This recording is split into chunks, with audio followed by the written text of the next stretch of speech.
வணக்கம் நண்பா, இது உங்கள் விஜய் ஜாப்ஸ் அப்டேட். இன்றைக்கி நம்ம என்ன மாதிரி ஜாப் வேகன்சி பார்க்க போகிறோம்னா, ஒரு மேனுஃபேக்சர் கம்பெனினா ஆட்டோமொபைல் தாங்க ஜாப் வேகன்சி பார்க்க போகிறோம். இந்த கம்பெனியில் நீங்கள் படித்தவங்க 10th 12th ITI diploma BE any degree முடிச்சிருந்தா கூட ஓகேன்னு சொல்லியிருக்காங்க.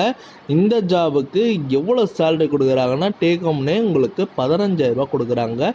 ப்ளஸ் உங்களுக்கு பெனிஃபிட்ஸும் மென்ஷன் பண்ணுறாங்க. இந்த கம்பெனியில் இஎஸ்ஐ, பிஎஃப், ஃபுட் மற்றும் டிரான்ஸ்போர்ட் வசதியும் பண்ணுறாங்க. இது என்ன ஜாப் ரோல்லாம் பார்க்கறதுக்கு முன்னாடி ஃபஸ்ட்டு நம்ம சேனலை நீங்கள் சப்ஸ்கிரைப் பண்ணாதாங்க, மறக்காமல் சப்ஸ்கிரைப் பண்ணி வச்சுங்க. கூடவே பெல் பட்டனை அழுத்துங்க. அப்போ தான் நம்ம உடனுக்குடன் வீடியோ போடும்போது உங்களுக்கு நோட்டிஃபிகேஷனாக காட்டும். வாங்க நம்ம வீடியோக்குள்ளே போகலாம். இன்றைக்கி பிரபலமான ஆட்டோமொபைலின் தொழிற்சாலையின் வேலைவாய்ப்பு தாங்க. இடம் எங்கே இருக்குன்னா, ஸ்ரீபெரும்புதூரில் பிள்ளைப்பாக்கம் தாங்க சொல்லியிருக்காங்க.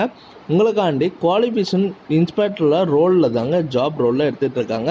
தகுதி பார்த்திங்கன்னா ITI diploma BE any trades முடித்தவங்க இந்த ஜாபுக்கு விண்ணப்பிக்கலாம். அனுபவம் பார்த்திங்கன்னா இதில் ஃப்ரெஷரில் எக்ஸ்பீரியன்ஸ் கேட்டகரி இருந்தால் கூட ஓகேங்க. இது முழுக்க ஒரு இலவசமான வேலைவாய்ப்பு தான்.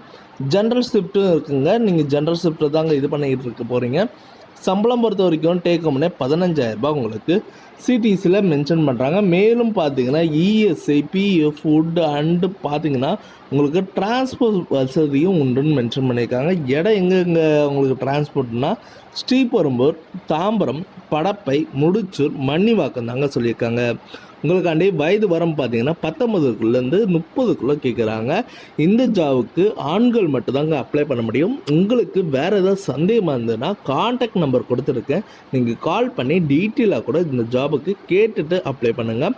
இந்த வீடியோ உங்களுக்கு பிடிச்சிருந்ததுன்னா மறக்காமல் லைக் பண்ணுங்கள், ஷேர் பண்ணுங்கள், சப்ஸ்கிரைப் பண்ணுங்கள், பெல் பட்டனை அழுத்துங்க. முடிஞ்ச வரைக்கும் உங்கள் ஃப்ரெண்ட்ஸுக்கும் ஷேர் பண்ணுங்கள்.